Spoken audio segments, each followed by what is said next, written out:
بسم اللہ الرحمن الرحیم۔ معزز طلبہ کرام، آپ سب کیسے ہیں؟ آج ہم اصول الشاشی کے سبق نمبر 116 کو پڑھیں گے۔ آج کے سبق کا عنوان ہے قضاء کی اقسام کا بیان۔ آج کے ہمارے سبق کی عبارت وَأَمَّا الْقَضَاءُ فَنَوْعَانِ سے شروع ہوتی ہے۔ آئیے سب سے پہلے عبارت پڑھتے ہیں، اس کا ترجمہ کرنے کے بعد باقاعدہ سبق کی وضاحت کی طرف بڑھتے ہیں۔ مصنف علیہ رحمہ لکھتے ہیں وَأَمَّا الْقَضَاءُ فَنَوْعَانِ، بہرحال قضاء کی دو قسمیں ہیں، کامل و قاصر، ایک قضاء کامل ہے اور دوسری قضاء قاصر ہے۔ فالکامل منہ تسلیم مثل الواجب صورتا و معنی، اور قضاء کامل یہ ہے کہ واجب کی مثل کو صورتاً اور معنی جو مثل ہو اس کو سپرد کر دینا۔ کمن غصب قفیز حنطۃ فاستہلکھا ضمن قفیز حنطۃ، جیسا کہ کسی نے گندم کی ایک بوری غصب کی تو اس کو ہلاک کر دیا، اب وہ ایک بوری گندم کا ضامن ہوگا۔ وَيَكُونُ الْمُؤَدَّى مِثْلًا لِلْأَوَّلِ صُورَةً وَمَعْنًى، اور جو ادا کیا جائے گا وہ پہلے کی صورت اور معنی کے اعتبار سے مثل ہوگا۔ وَكَذَلِكَ الْحُكْمُ فِي جَمِيعِ الْمِثْلِيَّاتِ، اور ایسے ہی تمام مثلیات میں حکم ہوگا۔ وَالْأَصْلُ فِي الْقَضَاءِ الْكَامِلُ، اور قضاء میں بھی اصل قضاء کامل ہے۔ وَعَلَى هَذَا قَالَ ابو حنیفہ، اور اسی بنیاد پر امام اعظم ابو حنیفہ نے فرمایا اذا غصب مثلیا فهلك في يده وانقطع ذلك عن ايدي الناس ضمن قیمته یوم الخصومت۔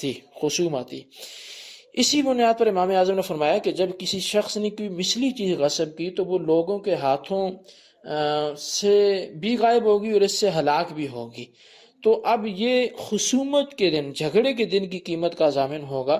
لأن العجز عن تسلیم المثل الکامل انما یظہر عند الخصومت، اس لیے کہ کامل مثل کو لٹانے سے عاجز آنا وہ جھگڑے کے دن ظاہر ہوگا۔ فاما قبل الخصومت فلا، برحال خصومت کے دن سے پہلے تو بس اس کا عجز ظاہر نہیں ہوگا۔ لتصور حصول المثل من کل وجہ، کیونکہ ہر وجہ سے مثل کے حصول کا تصور ممکن ہے۔ یہ ہمارے آج کے سبق کی عبارت تھی اور اس کا ترجمہ تھا۔ آئیے اس کی وضاحت کی طرف بڑھتے ہیں۔ آپ کے علم میں ہے کہ اس عبارت سے پہلے وَأَمَّا الْقَضَاءُ فَنَوْعَانِ سے پہلے مصنف نے ادائے کامل اور ادائے قاصر کی تفصیل بیان فرمائی تھی، اور اس سے فراغت کے بعد قضاء کے احکام کی تفصیل کا آغاز کر رہے ہیں۔ قضاء کی تعریف مصنف ادا کی تعریف کے بعد بیان کر چکے ہیں کہ مثل واجب کو اس کے مستحق کی طرف سپرد کرنے کا نام قضاء ہے۔ قضاء کی دو قسمیں مصنف علیہ رحمہ نے بیان کی ہیں، ایک قضاء کامل ہے اور دوسری قضاء قاصر ہے۔ قضاء کامل کی تعریف یہ ہے کہ تسلیم مثل الواجب صورتا و معنی، کہ واجب کا مثل صوری اور مثل معنوی کو اس کے مستحق کی طرف سپرد کرنا، یہ قضاء کامل کہلاتا ہے، جس کی تشریح یہ ہے کہ جب اصل مامور بھی فوت ہو جائے تو اس کے بدلے میں جو چیز سپرد کرنی ہے اس کا اصل مامور بھی کے ساتھ مثل صوری اور مثل معنوی ہونا واجب ہے۔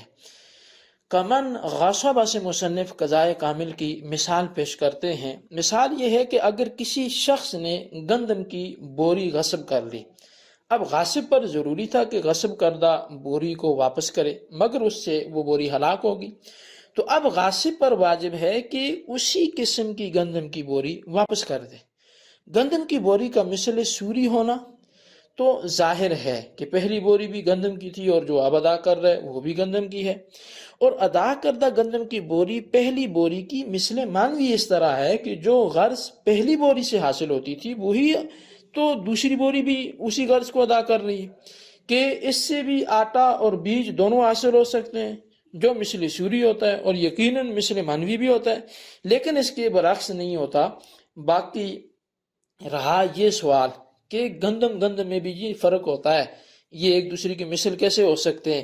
ایک گندم اعلیٰ قسم کی ہوتی ہے، دوسری ادنیٰ قسم کی ہوتی ہے، تو ہم یہ کہیں گے کہ گندم سے مقصود تو ایک ہی ہوتا ہے، اور اموال ربویہ میں عمدہ اور ادنا دونوں برابر ہوتے ہیں، اور اس حوالے سے ہم پہلے بھی نبی علیہ الصلوۃ والسلام کا فرمان بیان کر آئے ہیں کہ آپ نے فرمایا جیدھا وردیھا سواء، تو لہٰذا اس میں کوئی کلام نہیں ہوگا۔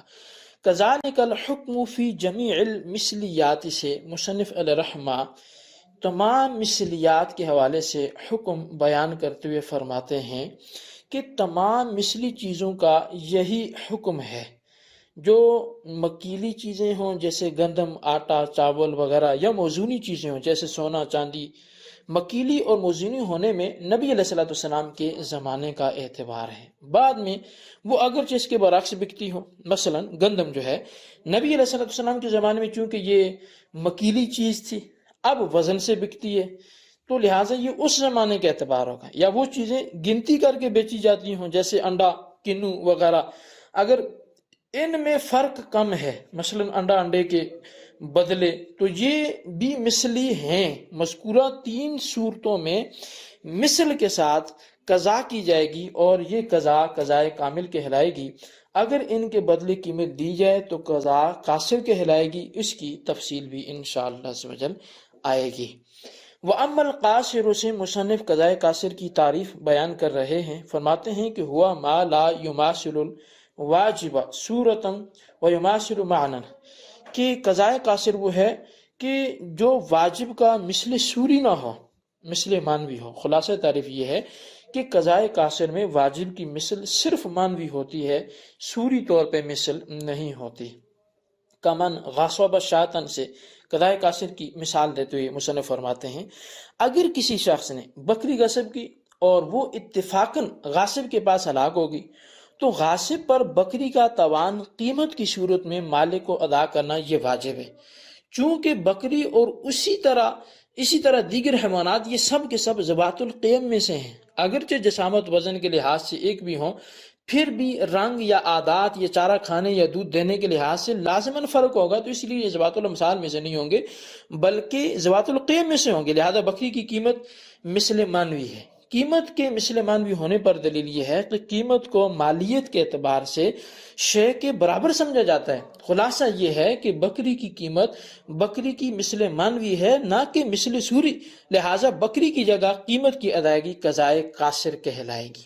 والاصل فی القضاء الکامل سے مصنف قضاء میں ادائیگی کا اصول بیان کر رہے ہیں کہ مصنف نے ادا کی بحث میں یہ بیان فرمایا تھا کہ ادا میں اصل ادائے کامل ہے، اسی طرح یہاں سے بھی یہ بیان فرما رہے ہیں کہ قضاء میں بھی اصل قضائے کامل ہے۔ لہٰذا اگر کوئی چیز غصب کی یا ضائع کر دی تو اصل یہی ہے کہ اس کی ایسی مثل دی جائے جو صورت اور معنی دونوں لحاظ سے مثل ہو، تبھی وہ قضائے کامل کہلائے گا، اور اگر صورتاً وہ مثل نہیں ہے، صرف معنوی طور پہ ہے، پھر وہ قضاء میں بھی قضائے قاصر ہو جائے گا۔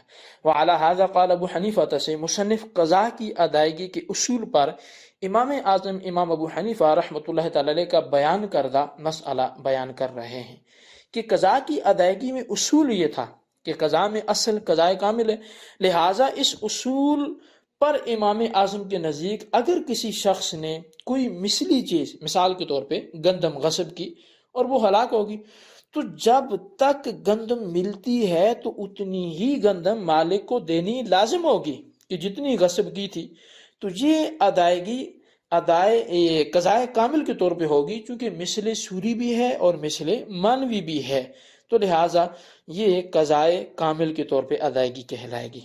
لیکن اگر ایسا ہوا کہ گندم بازار میں ختم ہوگی، کہ اب وہ ملتی ہی نہیں ہے، تو مجبوراً قضائے قاصر کی طرف رجوع کرنا پڑے گا، اور قضائے قاصر وہ قیمت ہے کہ جو اس بوری کی بنتی ہے۔ پھر قیمت کے حوالے سے کلام ہوگا کہ یہ کس دن کی قیمت کا اعتبار ہوگا۔ گندم کی بوری کی قیمت آج سے 10 سال پہلے کچھ اور تھی، اب کچھ اور، آئندہ کچھ اور ہوگی، تو لہٰذا کس دن کی قیمت معتبر ہوگی۔ اس میں احناف کے مابین ہی 3 مذاہب ہیں۔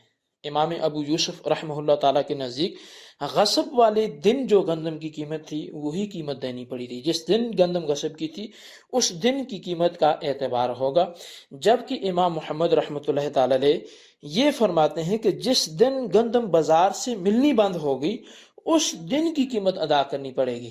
تو لہٰذا یہ ان دونوں کے مابین فرق تھا، جبکہ امام اعظم رحمۃ اللہ تعالی علیہ کے نزدیک جس دن جھگڑا ظاہر ہوا کہ غاصب سے مطالبہ کیا گیا تو اس دن کی قیمت کا لحاظ ہوگا. اس کی دلیل یہ ہے کہ مالک کا مطالبہ اور قاضی کا فیصلہ اسی دن ہوا ہے، چونکہ اس دن سے پہلے نہ مالک کا مطالبہ تھا اور نہ ہی غاصب مثل سوری و مانوی کی ادائیگی سے عاجز تھا.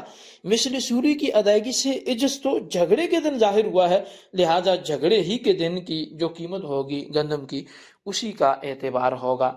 یہ ہمارے آج کے سبق کی کہانی تھی. آج کے سبق کو اچھی طرح یاد کریں اور بالخصوص اس کی وضاحتوں کو، اس کے خلاصے کو اپنے رجسٹر پر نوٹ کریں اور ان سوالات کے جوابات دیں. سوال نمبر 1 یہ ہے کہ قضائے کامل کی تعریف کرتے ہوئے اس کی کوئی ایک مثال بیان فرمائیں. اور سوال نمبر 2 یہ ہے کہ اگر بازار سے گندم ختم ہو جائے اور وہ غاصب کے پاس ہلاک بھی ہو جائے تو اب اس نے قضا کے طور پہ جو گندم کی قیمت دینی ہے، قیمت کے اعتبار کون سے دن کا ہوگا؟ ائمہ ثلاثہ کے مذاہب بیان کریں. اللہ تبارک و تعالیٰ سے دعا ہے جو کچھ آج ہم نے پڑھا سنا اسے یاد رکھنے کی توفیق نصیب فرمائے.